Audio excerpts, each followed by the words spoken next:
రామాయణం కాడ్స్లో ఉన్నాడు. ఈయనకి తెలలేదు ఎందుకు? ఇతని పేరు కబంధుడు. ఓకే, నిజానికి ఈయన పెద్ద గంధర్వుడు అనమాట. ఒకసారి ఏం జరిగింది, మనం రామాయణంలో నుంచి ఇతని స్టోరీని ఓపెన్ చేసి తెలుసుకుందాం. రామలక్ష్మణులు సీతమ్మధరని వెతుక్కుంటూ వెళ్తూ ఉన్నారా. అలా వెళ్తూ వెళ్తూ ఉంటే ఒక పెద్ద అరణ్యం, అడవి, చిమ్మ చీకటి. పక్షి సౌండ్ ఏదో వినిపిస్తే లక్ష్మణస్వామి అన్నారంట, ఈ సౌండ్ విన్నామంటే ఖచ్చితంగా జయం జరుగుతుంది, బట్ అంతకన్నా ముందు పెద్ద యుద్ధం కూడా రాబోతుంది అన్నయ్య అని చెప్పి మాట్లాడుకుంటూ వెళ్తూ ఉంటే ఒక పెద్ద చెయ్యి వచ్చి ఇలా తాకింది వాళ్ళు. అదేంటి, ఒక యోజనం పొడుగుందనమాట చెయ్యి. ఎవరా ఏంటి అని చెప్పి చూస్తే అన్నయ్య ఇదేదో వింత రాక్షసుల్లో ఉన్నాడు, చంపేయాల్సిందే అని చెప్పేసి ఒకరు రైట్ హ్యాండ్ని ఇంకొకరు లెఫ్ట్ హ్యాండ్ని, 2 హ్యాండ్స్ ఉన్నాయి కదా, రామలక్ష్మణులు కట్ చేస్తారనమాట. ఓకే, అప్పుడు తెలుస్తుంది కబంధుడికి. ఎందుకంటే ఆయన కూడా ఈగర్లీ వెయిటింగ్ అనమాట. కొన్ని సంవత్సరాల నుంచి రామలక్ష్మణులు రావాలి, ఇతని 2 చేతుల్ని నరికేయాలి, అప్పుడు ఇతనికి శాప విమోచనం జరగాలి.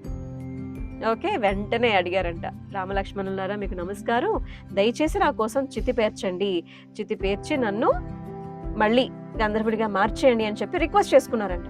అసలు ఎవరు నువ్వు, ఇంత వికృతంగా ఉన్నావేంటి, చూడు ఇక పొట్టలో కన్ను పళ్ళు ఉన్నాయి, ఇంకేం లేవు, ఒకటే నోరు ఒకటే కన్ను పొట్టలో, అసలు ఏంటి ఇంత వికృతంగా ఉన్నాను, అసలు మనిషివైనా రాక్షసుడివో నాకేం అర్థం కావట్లేదు, ఎవరు నువ్వు ఏంటి అంటే, నేను ఇప్పుడేమీ చెప్పలేను, నా పూర్వజన్మ నాకు గుర్తుకు రావాలంటే ఖచ్చితంగా నన్ను చితి పేరిస్తేనే గుర్తు తెచ్చుకొని చెప్పగలుగుతాను అని చెప్పి అంటే సరే అని చెప్పి వాళ్ళు చేస్తారు.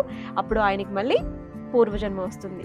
గంధర్వునిగా బంగారు ఆభరణాలతో నిగనిగా మెరిసిపోతే చెప్తారు, నేను ఒకప్పుడు సూర్యుని కన్నా చంద్రుని కన్నా ఇంద్రుడి కన్నా గొప్ప అందగాన్ని, అలాంటప్పుడు ఒకరోజు నాకేంటంటే గంధర్వుణ్ణి కదా, ఏ రూపం కావాలన్నా నేను మారిపోవచ్చు, అరణ్యాల్లో తిరగాలనిపించింది, ఆ రూపంలోకి మారిపోదామని చెప్పేసి మారిపోయి వచ్చాను నేను. ఒక ముని ఆయన ఏదో ప్రేయర్ చేసుకుంటూ ఉన్నప్పుడు నేను వెళ్ళి డిస్టర్బ్ చేశాను, కోపం వచ్చింది, నీకు ఈ రూపం బాగున్నట్టుందయ్యా, నువ్వు ఇలాగే ఉండిపోని చెప్పేసి నన్ను శపించేశారు, నాకు కోపం వచ్చేసింది, బ్రహ్మ కోసం తపస్సు చేశాను నేను, బ్రహ్మదేవుడు నీకు ఏం కావాలంటే దీర్ఘాయువు కావాలి, ఎప్పటికీ నేను చచ్చిపోకూడదు అంటే తథాస్తు అని చెప్పి వెళ్ళిపోయాడు. దాంతో నాకు ఇంకా పొగరు వచ్చేసి అహంకారంతో ఇంద్రుడి మీదకి యుద్ధానికి వెళ్ళిపోయాను, ఇంద్రుడి దగ్గర వజ్రాయుధం ఉంటుంది కదా, ఒక్కటి పీకాడు నన్ను, దాంతో నా 2 కాళ్ళు లోపలికి వచ్చేసాయి పొట్టలోకి, నా మొహం కూడా కళ్ళు అండ్ పళ్ళు కూడా పొట్ట లోపలికి వెళ్ళిపోయాయి అని చెప్పేసి, చేతులు కూడా వెళ్ళిపోయాయంట అని చెప్పేసి ఆయన చెప్పుకొచ్చారనమాట. ఆ తర్వాత మళ్ళీ తనే రిక్వెస్ట్ చేస్తే గనక ఆయన చెప్పారనమాట, సరే అని చెప్పి, నీ చేతులు అయితే గనక యోజన దూరంలో ఉన్నాయి, నీకు కన్ను ఉంది కాబట్టి కనిపిస్తుంది, దూరంగా ఉన్న వాటిని కూడా నీ కన్ను చూస్తుంది, ఇబ్బంది ఏం లేదు, చేతికి ఏం దొరికితే తిని బ్రతుకు అని చెప్పేసి అన్నారంట.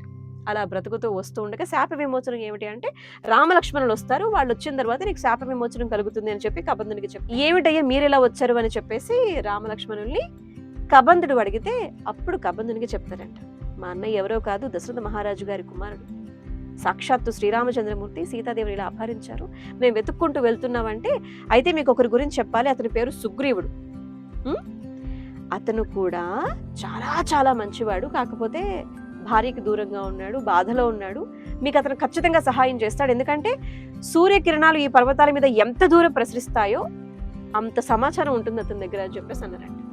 సో మొట్టమొదటిసారి శ్రీరామచంద్రమూర్తి లక్ష్మణమూర్తి విన్నటువంటి సుగ్రీవుని పేరు నెక్స్ట్ కథలో చాలా కథలు నీకు చెప్పేలా చేస్తుంది. ఓకే, మరి మిగతా కథల్లోకి వెళ్ళబోయే ముందు like, share, comment and subscribe చేయాలి. నువ్వు నేను ఒక తక్కి. బాయ్.